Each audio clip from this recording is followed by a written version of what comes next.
নামৰূপ সাৰ কাৰখানাত ডিলাৰশ্বিপ প্ৰদানৰ নামত দুৰ্নীতিৰ অভিযোগ। দুৰ্নীতিৰ বিৰুদ্ধে নামৰূপ আঞ্চলিক ছাত্ৰ সন্থাই প্ৰতিবাদ সাব্যস্ত কৰে।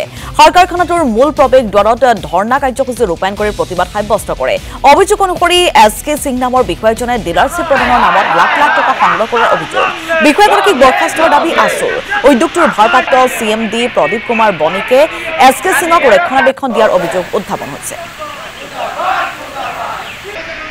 আৰু এই সন্দৰ্ভত সবিশেষ জনাব আমাৰ সাংবাদিক অৰূপ বৰুৱাই। উত্তৰ পূৰ্বাঞ্চলৰ একমাত্ৰ সাৰ কাৰখানা নামৰূপ সাৰ কাৰখানাৰ মুখ্য প্ৰৱেশ দ্বাৰৰ সন্মুখত পুনৰ আছুৰ প্ৰতিবাদী কাৰ্যসূচী। মোৰ সতীৰ্থ দেখুৱাব নামৰূপ সাৰ কাৰখানাৰ যি সাৰ ডিলাৰ আবণ্টনৰ নামত যি কেলেংকাৰৰ উচ্চ পৰ্যায়ৰ তদন্তৰ বাবে তেওঁলোকে দীৰ্ঘদিনীয়া দাবী জনাইছিল। দাবীৰ বাবে পুনৰ আজি নামৰূপ সাৰ কাৰখানাৰ মুখ্য প্ৰৱেশ দ্বাৰৰ সন্মুখত এইদৰে প্ৰতিবাদী কাৰ্যসূচী ৰূপায়ণ কৰিছে। নামৰূপ আঞ্চলিক ছাত্ৰ সন্থাৰ সভাপতি আছে। হয়, প্ৰথম কথা হ'ল যে আচলতে নামৰূপৰ সকলোৱে জ্ঞাত যে এই নামৰূপ যি BVFCL, এই BVFCLৰ ডিলাৰশ্বিপৰ নামত এটা বৃহৎ ডাঙৰ আচলতে এটা কেলেংকাৰী হৈছিল ডিলাৰশ্বিপ আমন্ত্ৰণৰ নামত।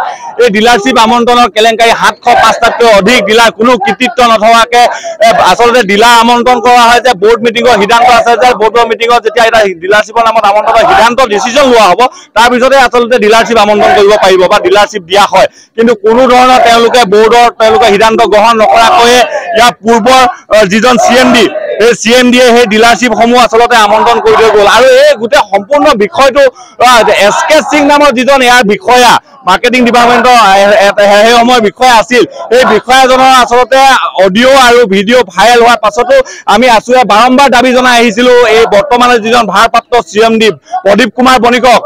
প্ৰদীপ কুমাৰ বণিকক তেখেতক আমি আবেদন জনোৱাই অহাৰ পিছতো আচলতে তেওঁ এই দুদিন আগে বোৰ্ডৰ যি মিটিং হৈছিল সেই মিটিঙত কোনো ধৰণৰ এই বিষয়টোৰ ওপৰত আচলতে কোনো ধৰণৰ CMDয়ে BVFCLে উত্থাপন নকৰিলে। বৰঞ্চ তেওঁলোকে আচলতে এই যিজন প্ৰডাকশ্যনৰ যিজন বণিক তেওঁৰ বৰ্তমান ভাৰপ্ৰাপ্ত CMD, এই CMDজনৰ আমি ইমানখিনিয়ে গম পাইছোঁ যে তেওঁ আচলতে ইয়াত আগৰ পৰা ইয়াত চাকৰি কৰি আছে, কিন্তু তেখেতৰ আচলতে এটা অসমীয়া বিদ্বেষী মনোভাৱ লৈ তেখেতে ইয়াত কাম কৰি আছে। গতিকে আমাৰ স্পষ্ট কথা যে ইয়াত তেখেতে অতি শীঘ্ৰে চাকৰিৰ পৰা তেখেতক নিলম্বন কৰক, তেখেতে পদত্যাগ কৰক। তাৰ উপৰিও তাতকৈ এটা ডাঙৰ কথা হ'ল যে 60 লাখ টকাকৈ পইচা আচলতে 60 লাখ টকা আচলতে BVFCLৰ একাউণ্টত কোনো আচলতে কৃতিত্ব নথকাকৈ আচলতে ফাইনেন্স ডিপাৰ্টমেণ্টত ডিপজিট কৰা হৈছিল। গতিকে তাৰো আমি তদন্ত বিচাৰিছিলোঁ, কোনো ধৰণৰ আচলতে এই ক্ষেত্ৰত তদন্ত তেওঁলোকে ঘোষণা নকৰিলে। আমি তেওঁলোকক দাবী জনাইছিলোঁ যে আমাৰ ইয়াৰ স্থানীয় আৰক্ষী বিভাগক তেওঁলোকে আজি পৰ্যন্ত আচলতে এখন FIR তেওঁলোকে দিবলৈ প্ৰস্তুত নহ'ল। বৰঞ্চ তেওঁ ইয়াত দেখা গ'ল যে SK সিং নামৰ যিজন বিষয়া, এই বিষয়াজনক বৰঞ্চ তেখেতে প্ৰটেকশ্যন দি থকাহে আমি দেখা। গতিকে স্পষ্ট কথা ছাত্ৰ সন্থাৰ যেতিয়ালৈকে CMDয়ে পদত্যাগ নকৰে আৰু দোষীয়ে যেতিয়ালৈকে শাস্তি নাপায় তেতিয়ালৈকে আমাৰ ছাত্ৰ সন্থাৰ আন্দোলন চলি থাকিব। আৰু ছাত্ৰ সন্থাই আমি বাৰম্বাৰ দাবী জনাইছোঁ, স্মাৰক পত্ৰ প্ৰদান কৰিছোঁ, তাৰ পিছতো তেওঁলোকে কিন্তু ধন্যবাদ জনাইছোঁ।